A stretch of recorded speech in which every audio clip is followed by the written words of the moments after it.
Welcome to the Stock Guy Analysis. You sent over a fantastic stack of technical analysis reports covering a really critical sector of the market, and our job right now is to just cut through all the noise, skip the basic price chatter, and give you the distilled high-conviction insights you actually need.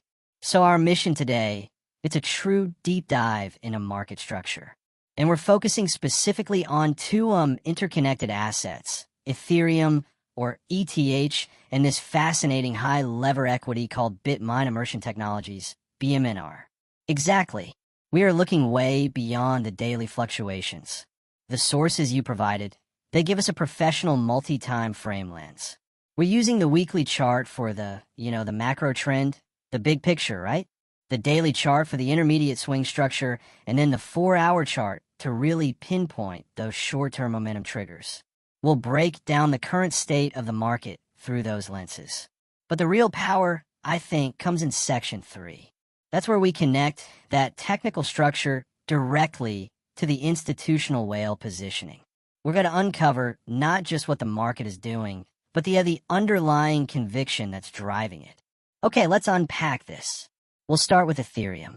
Every single analyst in this stack, they stress a crucial distinction. ETH is definitely in a corrective phase, but they make it abundantly clear this is not a bear market breakdown. It's all framed as a healthy correction within a much larger bullish cycle. So from that weekly time frame, the big picture, what confirms that macro health? What's fascinating here is just how textbook the resilience is. I mean, if you look at the macro structure going back to mid-2024, the primary uptrend is perfectly intact. It's that classic pattern of printing higher highs and crucially higher lows. The sources just define this recent pullback as a healthy retracement. Okay, a healthy retracement sounds good, but what technical events would turn that into, a trend failure? What are the indicators telling us about the selling pressure? Yeah, that's where the indicators come in. Let's look at the MED, which is the moving average convergence divergence tool. It basically just tracks momentum.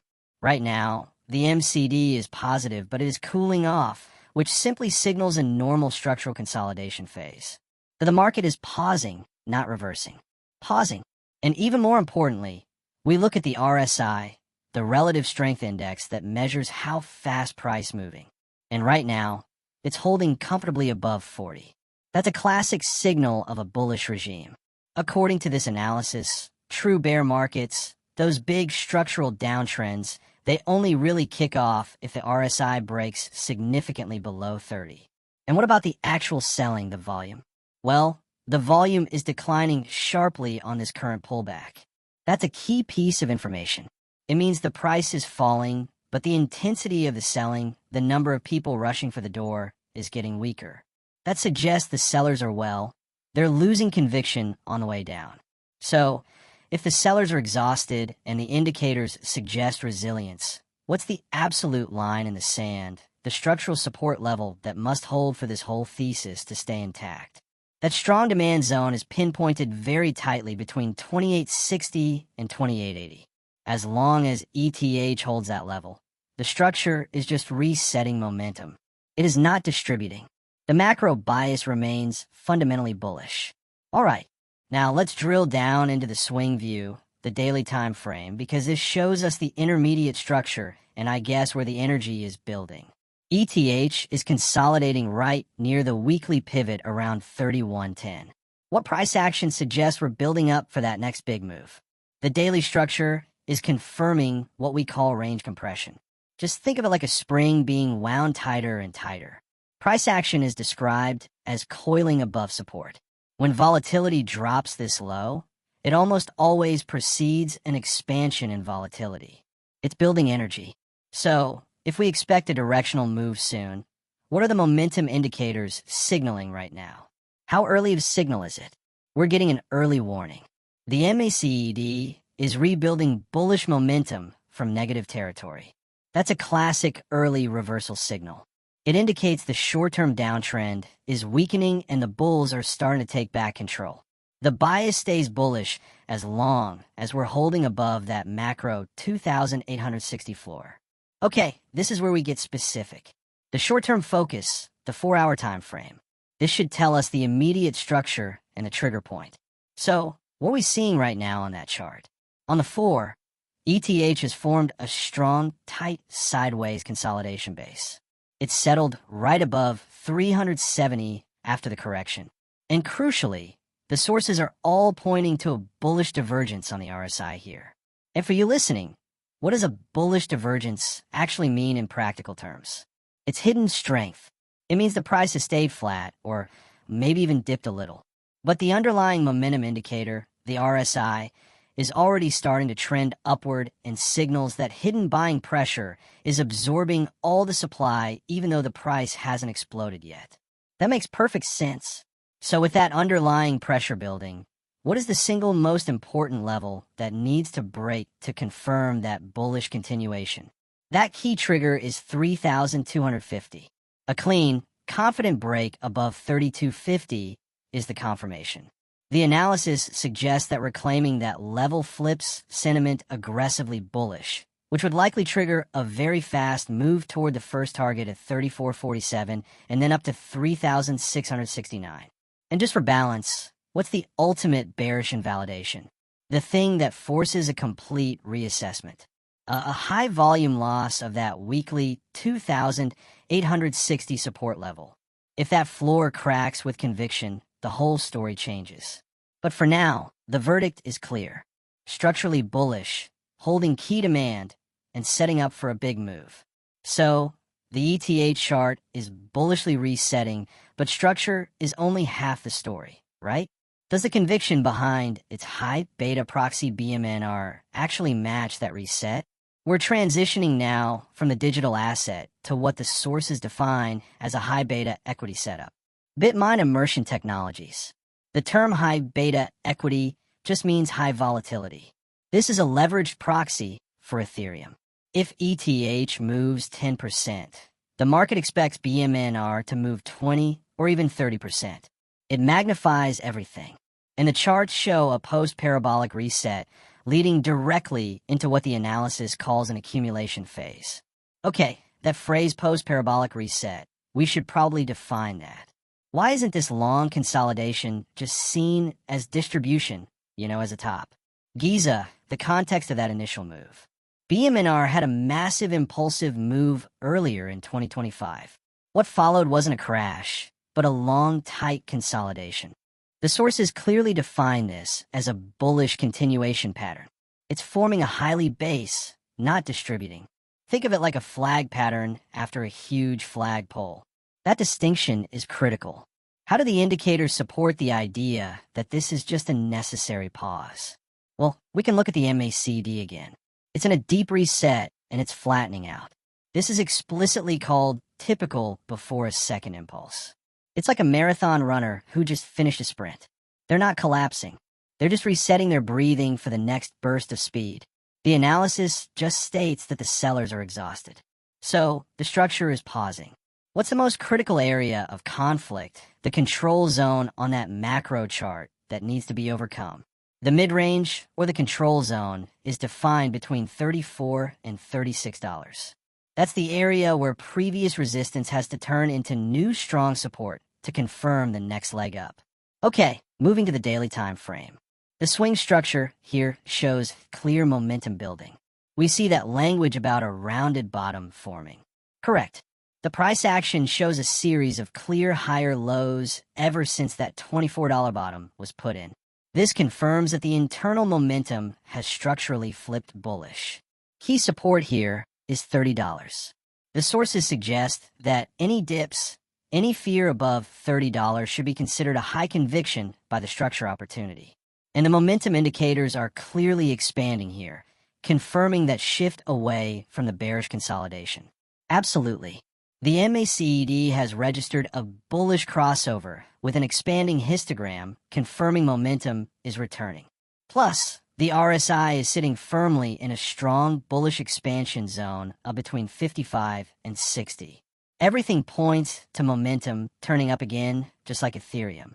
So, BMNR is pausing to reload. Where's the ultimate breakout trigger? The level that signals the volatility is back and the market is ready for that second impulse. The most important level is $36. The 4 analysis confirms the stock is just reloading. It's not topping out. Reclaiming 36 opens the door to a very rapid move toward 50 and then potentially towards 70 plus later in the cycle. And the invalidation on this one, a daily close below $24. But until then, this is structurally framed as a high beta accumulation setup just ready for expansion. This brings us to section 3. And this is where I think the pure technical analysis gets validated by deep fundamental conviction. We've established the technical structure for both ETH and BMNR. But why are these charts looking so perfectly poised for a bullish move? It really comes down to institutional belief, starting with the Tom Lee thesis. And this context is just paramount. Tom Lee isn't just an analyst. He's the chairman of the board for BMNR. His strategy is the company's strategy, and his vision is explicitly to position BMNR as the Ethereum equivalent of MicroStrategy, MSTR. That MicroStrategy comparison is the aha moment. Let's spend a second on that. MSTR successfully used its stock to provide leveraged exposure to Bitcoin, right? So, how is BMNR mirroring that with Ethereum? Exactly. MSTR converted its balance sheet to Bitcoin and became a proxy. BMNR holds massive amounts of Ethereum, over 3.8 million ETH, and it aims to become the definitive vehicle for institutions to gain that leveraged exposure. This strategy is precisely why institutions consider it a high beta asset. They aren't just betting on the company, they're betting on the value of its holdings. And he has a specific, almost unbelievably ambitious goal for BMNR's ETH holdings, doesn't he? It's highly strategic. He calls it the alchemy of 5%. His long-term goal is for BMNR to eventually control 5% of the entire global circulating Ethereum supply. That number just shows you the sheer magnitude and long-term conviction they have. Wow. Okay, to justify controlling 5% of the global supply, he must have an enormous macro forecast for Ethereum itself. What's Lee's ultimate price target? Lee forecasts Ethereum to reach a stunning $9,000 by 2026. And the rationale is the crucial element here. It's not based on, meme trading. It's based on the idea that we are entering the tokenization supercycle. What exactly does tokenization supercycle mean for someone listening? It's the next paradigm shift for Wall Street. It means taking trillions of dollars of traditional assets, real estate, stocks, bonds, and representing them digitally on a blockchain. Lee argues that Ethereum will be the primary global settlement layer for that whole shift. In this vision, ETH becomes the digital oil for the entire financial internet. So, if ETH actually hits $9,000 based on this fundamental shift, what happens to be MNR's valuation with its massive ETH holdings? The company's net asset value, or NAV, which is essentially the value of their holdings, it would just explode. Lee argues that BMNR stock price is currently disconnected from the true fundamental value of what it holds, creating this massive catch-up trade opportunity. And the technical accumulation we saw in BMNR, that's validated by hard data on institutional buying, what the sources call whale positioning. This is where the smart money confirms the thesis by buying the fear. Absolutely. Data from Q3 and Q4 of 2025 filings. It confirms a huge institutional floor has been built during this consolidation. This isn't theoretical, it's real money. So, give us the specifics. Who are the big players who decided this accumulation range was just too good to pass up? I mean, the names are genuinely astonishing. Morgan Stanley is leading the charge with about 9.7 million shares. Then you have Cathie Wood's, ARK Invest, a real high-conviction manager, holding about 7.5 million shares. Susquehanna International has 7.7 million. Fidelity has about 6 million. Even BlackRock has a significant position with 3.4 million shares. It's fascinating to see that combination. Morgan Stanley and BlackRock, the traditional giants, right alongside a growth-focused manager like Cathie Wood. That's a strange bedfellows dynamic that signals some serious cross-market conviction. It really does. And if you add all that up, institutions own nearly 25% of the available float. It is a massive commitment. More importantly, this institutional floor directly supports that $30 technical support level we identified on the BMNR daily chart. It's a perfect convergence of technicals and fundamentals. So, the institutional takeaway is that they're not selling this correction. They are aggressively buying it precisely because of that leverage factor we talked about. That's the mechanism at work. They are using BMNR as a focused leveraged beta instrument. They believe if ETH moves 10% toward that $9,000 forecast, their BMNR position will move 20 to 30%, giving them outsized returns on this inevitable tokenization supercycle. The conviction isn't short-term, it's structural. And the Tom Lee vision, it aligns broadly with the mainstream Wall Street consensus on Ethereum's role, too. It does. While consensus targets from firms like Standard Chartered and VNC, they're a bit more modest in the near term, say between 4,000 and 5,000 for late 2025. The fundamental argument is identical to Lee's. ETH is structurally recognized as the digital oil. The conviction is long-term, and it's rooted in that global shift toward asset tokenization. So to wrap this up for you, the learner, here are the key takeaways from this deep dive into your sources. Ethereum is in a bullish reset, not a distribution.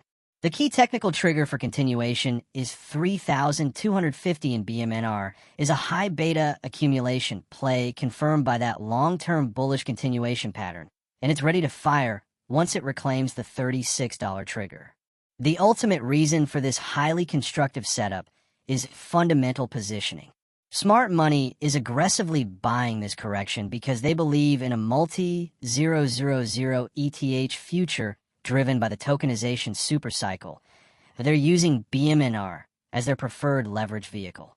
If we connect this to the bigger picture, the technical structure is being actively reinforced by fundamental action. The largest financial entities in the world are accumulating during market fear because they believe Ethereum will become the settlement layer for traditional finance. And this raises an important question for you to mull over. If major financial whales like Morgan Stanley and BlackRock are willing to aggressively accumulate a leverage proxy based on the prediction of Ethereum becoming the settlement layer for Wall Street, what does that imply about the actual magnitude and velocity of the shift we are about to see in traditional finance itself? And what happens to the world when the financial plumbing finally changes? A key takeaway to keep in mind going forward.